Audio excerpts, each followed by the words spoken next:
We know the grid is undergoing massive change, which creates massive opportunities for local energy. The Energy Changemakers podcast offers rich conversations with industry leaders to help you and your company capture opportunities to build a decentralized grid. I'm your host, Elisa Wood. Welcome to the Energy Changemakers podcast. Hey everyone, Elisa Wood from Energy Changemakers here. Today I'm interviewing someone who the term energy changemaker truly describes. You may have heard about San Diego's Community Choice Program. The second largest in the U.S., it's often pointed to as a model for this interesting form of local energy. The force behind its creation was Cody Hooven, who is now the principal and co-founder of Evolution Affairs. It took her 4 years to create San Diego Community Power, and she had to take some big steps during COVID to get it done. But with a lot of help from the community, she did it. And now she's got interesting lessons learned and insights to share into not only community aggregations, but also the growing role of local government in energy. I think you're going to like this conversation. Here we go. Hey, everybody. This is Elisa Wood with Energy Changemakers. I have the great pleasure of being here today with Cody Hooven of Evolution Affairs. Cody, how are you today? I'm great. Thank you for having me. It's a great pleasure. You were such a force behind the creation of what is now the second largest community choice aggregation in the country in San Diego. When I heard that, I just wanted to talk to you to find out about how you did that and what you learned when you were doing it. These are very interesting alternatives to conventional electric utilities. I think maybe some of our listeners may not know what a community choice aggregation, or CCA as they're commonly called, what it is. I guess it's also sometimes called a municipal aggregation. So could you give us a quick definition of CCA or municipal aggregation and its benefits? Yes, of course. This is something most people don't understand, so I'm happy to explain it and have done this many times. So there's a few basic steps to getting electricity from where it's generated to your home or business. So someone buys the electrons and someone delivers them over transmission, the long distance, high voltage lines, and the distribution system, the lower voltage community level system. That's the most basic structure. Purchase of power and then delivery of power. So in most places, investor-owned utilities manage that whole process. And there's some other variations on that. With community choice aggregation, it's also called community choice energy and other names, as you mentioned. The not-for-profit agency or group of agencies takes over just the procurement step of that process. So they procure the power and work with the investor-owned utilities to deliver it to homes and businesses. So basically then what happens is the community takes charge of its electric supply rather than the utility providing it for them. Is that correct? Yes, that's correct. So I was looking at a map that the Environmental Protection Agency has published of CCAs nationally. It looked like 10 or 11 states have state laws that allow the creation of these entities. And they looked like they were heavily centered in California. Like there's a lot of them in California. Why is that? I was thinking about this, and my first thought is California is just a big state. So I think there's a lot in California for that reason initially. To your point, there are 10 states that have enabled this type of structure, a CCA, we can call it. And they're operating quite successfully in those 10 states. The latest is New Hampshire, and they're doing a really great job. They have a very similar model to California's CCAs and are often running. And there's some other states, for example, Connecticut, that are looking at legislation now to enable CCA for their state as well. So I don't think there's any particular reason besides California's a big state, so you see a lot more of them. They've enabled a model that allows for a lot of community benefits to come out of the programs that they've structured here. We have a lot of clean energy goals and generation in California, so it just seems to be a perfect environment to expand a CCA model in California. Interesting. So I'd like to talk to you a little bit about also how you got involved in the CCA business or concept? Like, what brought you here? I can't imagine that, like, when you were 10 years old, you said, oh, I really want to grow up and launch a CCA. Never. I never said that. So how did you get involved in in launching the San Diego Community Power CCA? Yeah. I never had that ambition, and frankly, I still don't. I I see myself as an advocate and a facilitator and just somebody who wants to see progress. I like to make things happen and get things done. And what's at my heart always is what is a community seeking or what are they advocating for and how can I make that happen? I've often done that from a role within government, especially in local government. And so that's really the origination of my role in this space was working within initially a city environment and then in the city of San Diego and really listening to what communities are asking for through the development, in this case, of a climate action plan and seeking more renewable energy, looking for affordability, and just trying to help make that happen. Also, I think a lot of folks like to write plans and put them on the shelf. And, we had in the city of San Diego had just adopted a pretty ambitious climate action plan in 2015. And my next step naturally is to say, great, let's implement it. And forming a CCA was one of the ways to achieve our ambitious renewable energy goals. So I just dove right in. It took, years of study and effort, which we could talk more about. But to kind of close the loop on your question, really just focused on supporting the communities and listening to them and bringing them to the table and seeing what's going to work for you all to make these goals happen. But it started with a climate action plan. That was kind of what the first step was that led people to start thinking about, led you to start thinking about creating a CCA or helping the community create a CCA. Yeah, that's right. I mean, it started really with, again, folks wanting to address climate change, folks wanting to see cost saving measures. There's a lot of talk of energy efficiency already happening at the time to save money. And then increasing the use of renewables was another way to save money, to also create jobs, create an economic benefit for the region, and also to achieve climate goals. And what year did the San Diego Community Power form? In the city of San Diego, we adopted the Climate Action Plan in 2015, and pretty immediately after started studying. You do a series of feasibility studies and business planning, essentially, for CCA. So that was between 2015 and we officially formed in 2019. We have formed and adopted all the structures and paperwork and agreements you need to form a CCA. So it's 4 years. It takes a while to do these. It takes a while. If you're doing a lot of community engagement, we did a lot of engagement also with investor-owned utility to make sure they were at the table if they had other input, working with the elected officials. And not only that, but we brought on other cities to join us. So that also adds time and conversation and did it jointly. But yeah, but it takes a while. There was, I think, was it 5 cities? Is that correct? So we initially launched with 5 cities and pretty soon after added another city and the county, the unincorporated county itself. So there's now 7 entities as part of San Diego Community Power. So you had a lot of cats to herd. What were some of the biggest challenges you faced and how'd you overcome them? Herding cats was the challenge. I initially started this conversation once we moved down the road and, there's different folks in the region, different cities and agencies were doing their own studies and having their own community conversations. Once we got to the point that we decided to move forward, I began conversations with every other city in the county itself in our region. And I had these kind of roundtable, open discussions, negotiating with other cities in the county to say, let's do this together and what should this look like for us?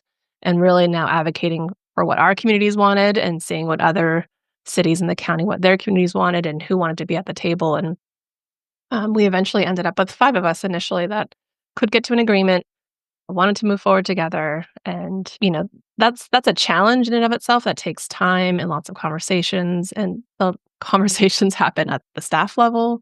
They happen at the executive, city manager type level. They happen at the elected official level, the mayors. And then there's each city and county has their own attorneys also that need to review everything.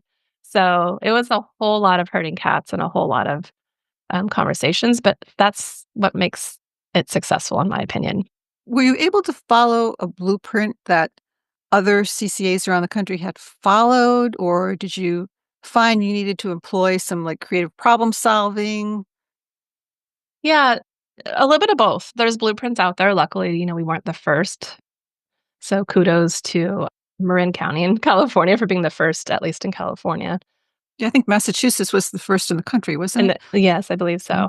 So yeah, there was blueprints to follow, which is tremendously helpful to look at other joint powers agreements and just all the in the weeds information you need to form.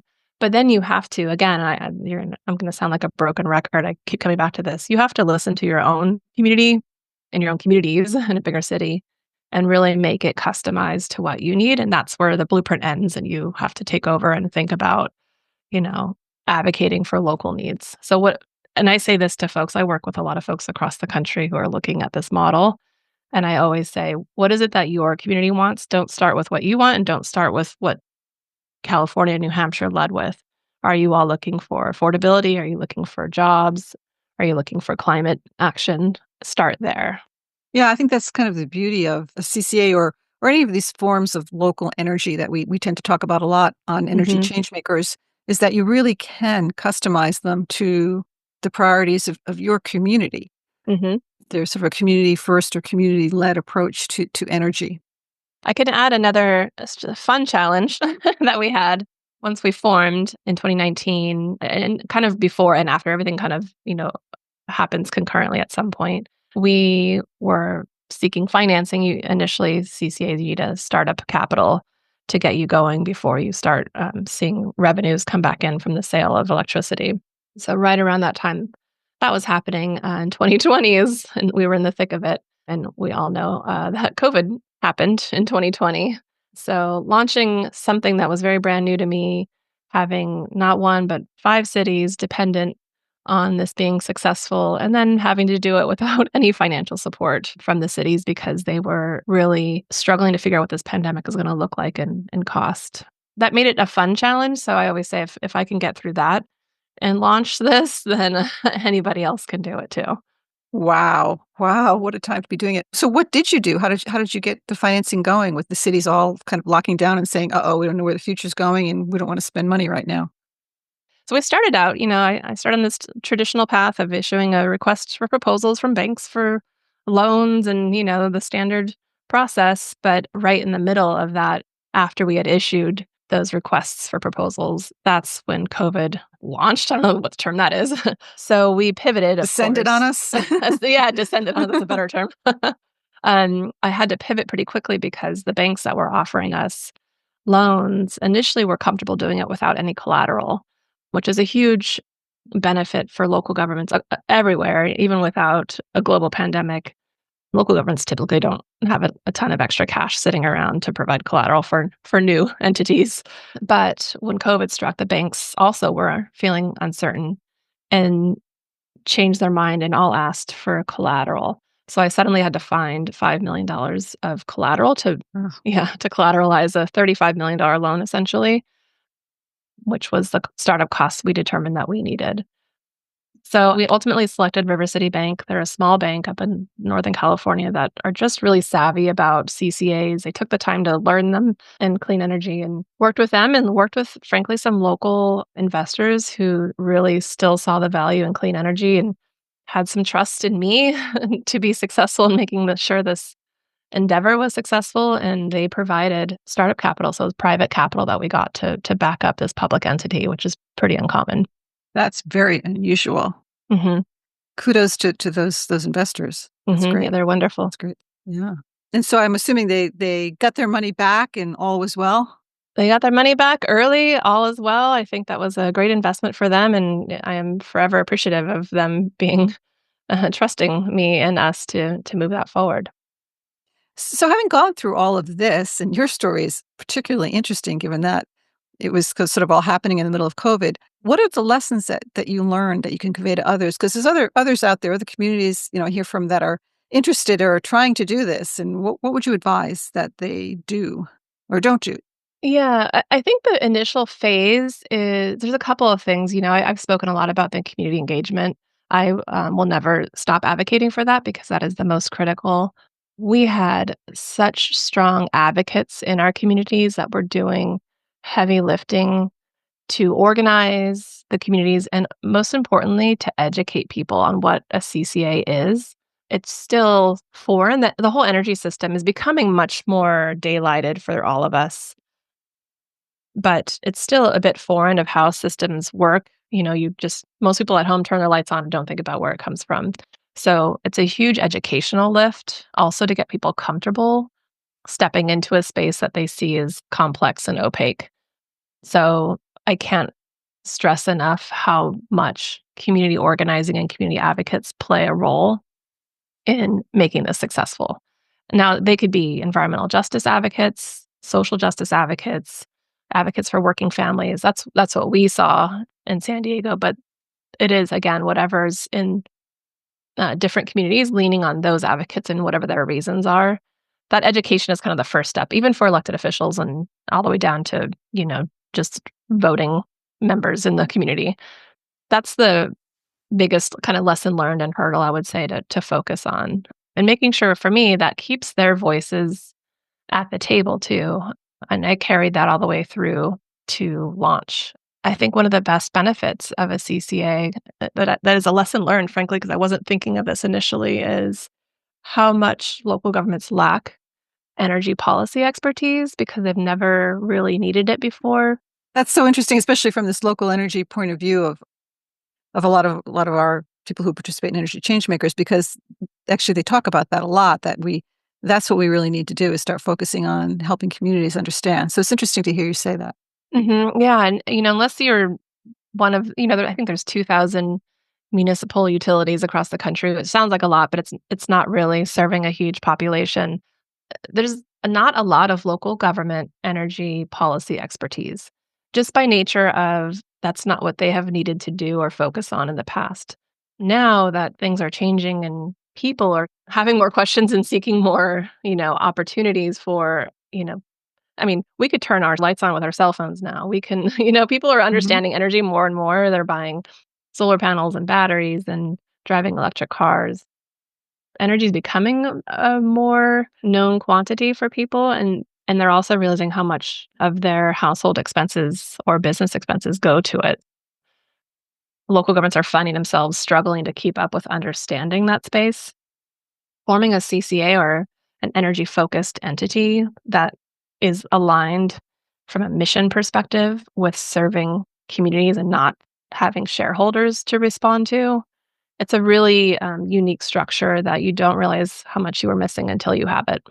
That's very interesting. I also found your story interesting in the respect that you had to work with some diverse groups. For example, there were some Republican government leaders that you were seeking support from, this is and it's this kind of a stereotype that Republicans don't support renewable energy, but it is in some cases true. How did you navigate these different relationships?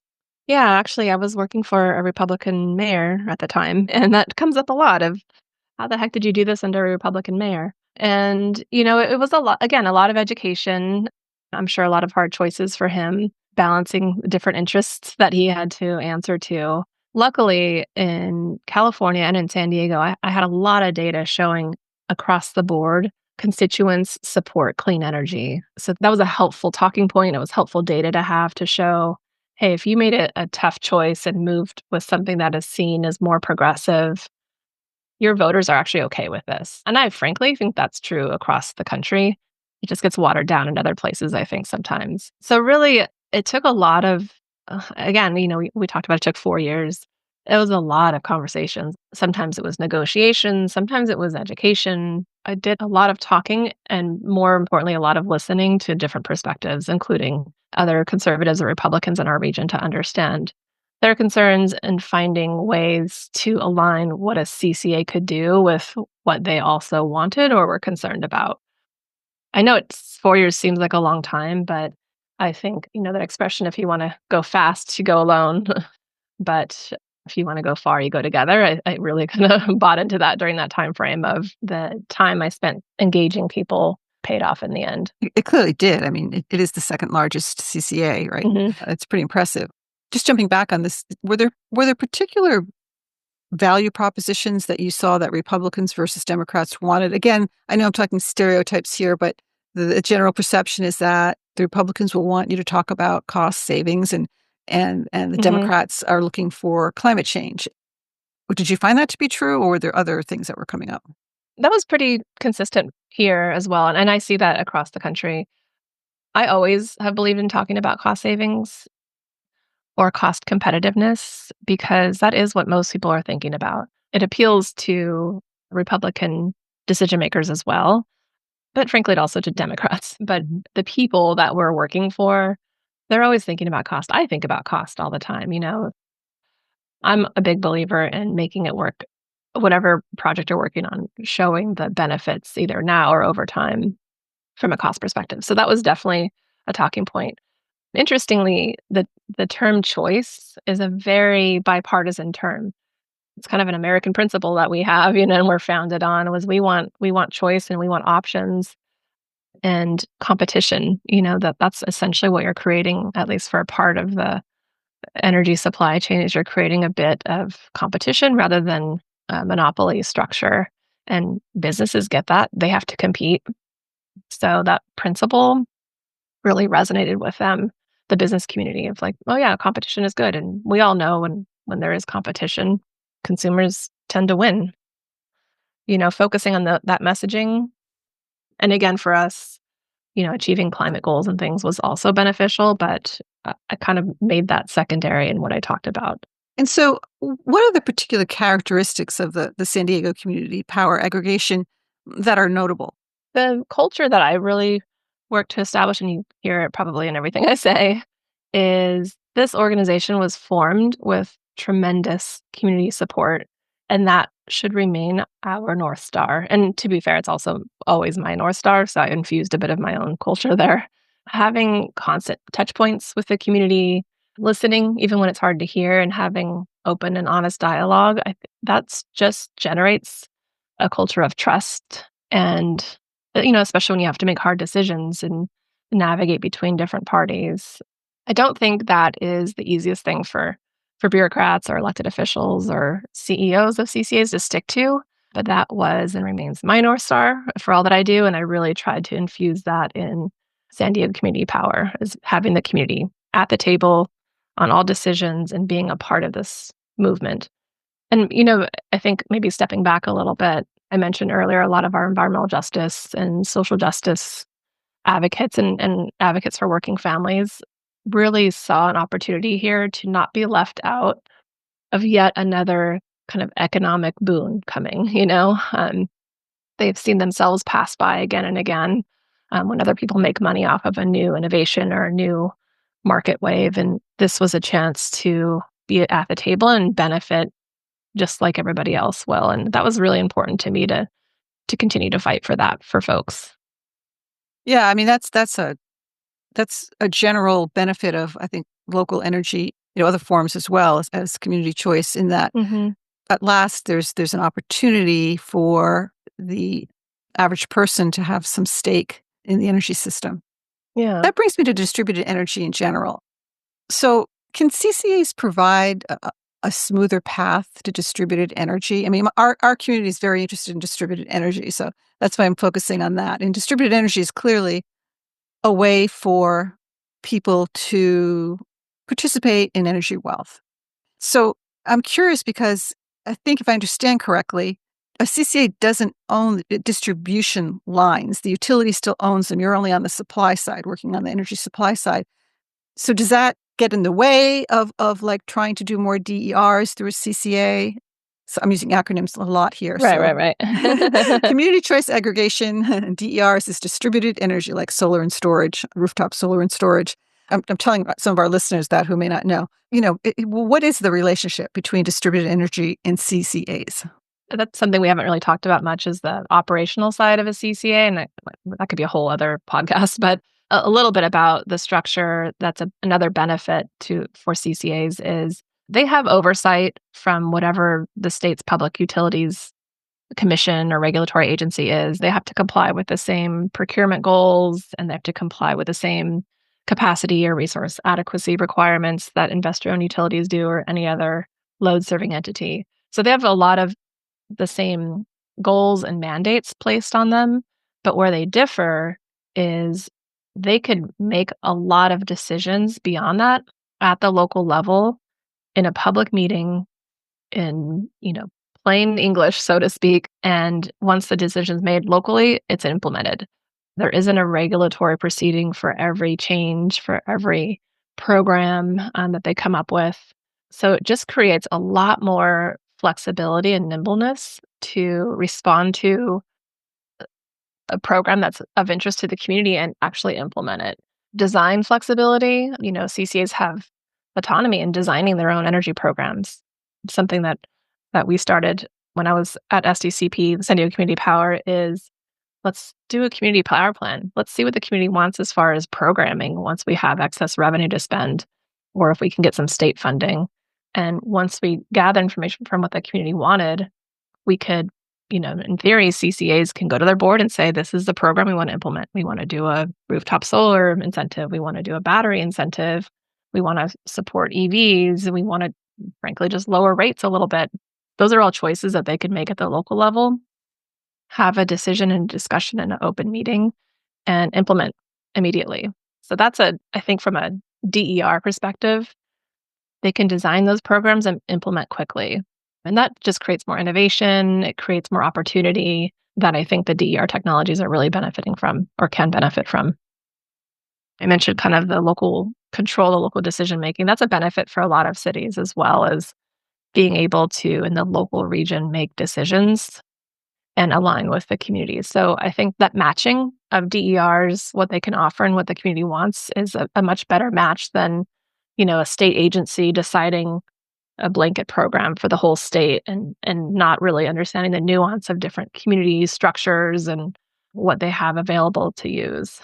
One other thing I think I mentioned is that when there is excess revenue generated in a CCA, that those revenues have to stay local and be invested back into the program itself. So whether that's into, as I mentioned, reducing rates or into program incentives or DER initiatives, that's a huge difference between an investor-owned utility and a community choice aggregator. While there is some limitations on the grid, they don't control the grid. They are at the grid edge, and they have the knowledge and the capabilities to do a lot of innovative, whether that's virtual power plants or kind of on the edge of grid services, providing those types of things. And frankly, they could even work with the investor-owned utility to look at local grid constraints and design programs to address that. That leads to the next question, actually, that I wanted to ask you, because what you just described are also the kind of benefits people often describe for municipal utilities, which is Mhm. different from an investor-owned utility in that it is controlled or operated by the city. I understand that in San Diego, there is a movement toward creating a municipal utility. Whether it'll happen or not, of course, is um, they're really hard to do. Mhm. But Yeah. how does that kinda interplay with, or how would it interplay with the CCA? Are municipal utilities good or bad or indifferent in terms of a CCA? That relationship structure is, I would say it's neutral. So in this particular case, if the city of San Diego chose to form a municipal utility, they're one of just 7 entities as part of the CCA. So the CCA continues to operate. The city can decide to just break off and form a municipal utility. They can also look for some creative option to continue working with the CCA, and that would be up to them. They're smart enough, those 2 entities, to figure out how to navigate that. It probably would take some innovation and creative thinking because some rules would need to be changed. But like you said, those are really municipal utilities are really hard to form nowadays, and I think it's neutral in the sense that it'd function if they choose to move forward. I don't know whether or not they will. Yeah, it's not, they don't tend to happen. They're very, very, very hard to do. Right. I realized I did not ask you who the 7 entities are besides the city of San Diego that are in San Diego Community Power. Oh, yeah. So it's the city of San Diego, the county of San Diego, so the unincorporated areas, and then the cities of Encinitas, National City, Imperial Beach, and Chula Vista. So I'm really curious, do you think we're gonna see continued growth in CCAs nationally? And How do you think that's going to play into the whole overall energy transition and grid transformation that we're going through right now? Like, how significant is the role of CCAs in its change? I think we will. I mean, I mentioned earlier that Connecticut is exploring legislation now. And again, it's coming from a community driven perspective. And I think state legislators now understanding that the energy systems and the markets that we're in are just changing so rapidly that they need to be open to these kind of new ideas. So I think we're going to see a lot more innovation in the energy space. Just take the example of data centers and how they're changing the need of both generation and transmission, and both local entities getting caught in the middle of that, and state legislators struggling and trying to figure out what to do and how to respond quick enough. So I do think we'll see more CCAs formed across the country.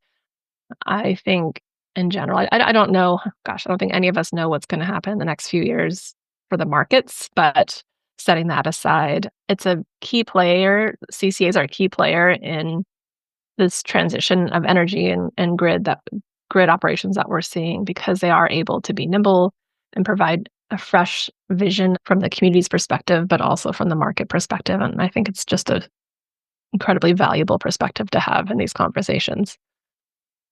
Now, I can see CCAs becoming more popular in light of what's happening with increased demand for electricity, especially coming from AI and data centers. I'm here in Virginia, and there's a Hmm. lot of concern that communities will sort of be left out of this, that the utility and data centers will be striking deals, and that residential customers, communities will be left with either an inability to acquire enough renewable energy or just higher rates. So whether that's correct or not, the point is that it's sparking discussion about, what about my community? What about here? That could definitely inspire, I think, thinking about CCAs more. Yeah, Virginia is really interesting. I think they're also exploring legislation. I don't know how far along they are at this moment, and programming as well. I think they've explored beyond just legislation, but actually creation of CCAs. And they're actually a good example of what I was saying, where they, through some land use decisions over the years that happen at the local level based on, actual land use needs and economic development needs, have enabled this just explosive growth in data centers. But those local government entities don't have energy policy expertise to have understood or currently understand the, pros and cons of that and how to address them. And then they have investor-owned utilities who, just by their structure as they're supposed to, their number one bottom line is, how does this affect our shareholders? They're not by nature beholden to the communities the same way a local government entity would be. So there's a gap there where, who's the local entity that has energy policy expertise but also advocates for the community? And I think they would have very much benefited from some sort of entity like a CCA. I'm kind of envisioning a whole new community planning degree being offered by colleges that specializes in energy. It's a fantastic idea. So this has been so incredibly interesting. I'm also really interested in what you're doing now through your new company, Evolution Affairs. Yeah, thank you for asking that. I've been lucky enough to work on some pretty significant policies around energy and climate throughout my career, and learned I have a tremendous amount of lessons learned of what works and what doesn't. And the through line has always been engaging the community and having open and honest conversations. And I see that again and again. Local governments and even some CCAs executives, really, they have this kind of fear or hesitancy with really rolling up their sleeves and talking to the community. And so I have a business partner. We really focus on bringing communities to the table in these big policy discussions and then helping move those forward. And we work with businesses, we work with local governments or any government entity, really, and nonprofits to help have those conversations to move things forward. And, relationships now are more valuable than ever. We want these systems and these big policies that are moving forward to work for everybody. especially those most impacted. And that's what we get to do now. So it's really fun. It's the kind of the most fun I've had in my career is getting to apply everything I've learned and help other people do the same thing. And I'm really having fun. That's wonderful. I'm thinking 4 years of putting together a CCA in California during COVID definitely gave you a boot camp for this new business. Yeah, sure did. Took a few years off my life, gave me a few gray hairs, but and again, I'm not a CCA evangelist. It depends on what each community wants. That's what folks should move forward with, and I'm here to help. Good message. Thank you so much, Cody Hooven. Great to talk to you today. Thank you for having me. Thank you for joining us today on the Energy Changemakers podcast. I hope today's conversation has inspired you to think differently about the role of distributed energy in our society. If you enjoyed this episode, please subscribe to our podcast on your favorite platform and consider leaving us a review. You can help us shape the dialogue around energy. Go to energychangemakers.com, subscribe to our newsletter, and join our community. Together, we can make a real difference in how quickly we can make our grid local, equitable, and clean.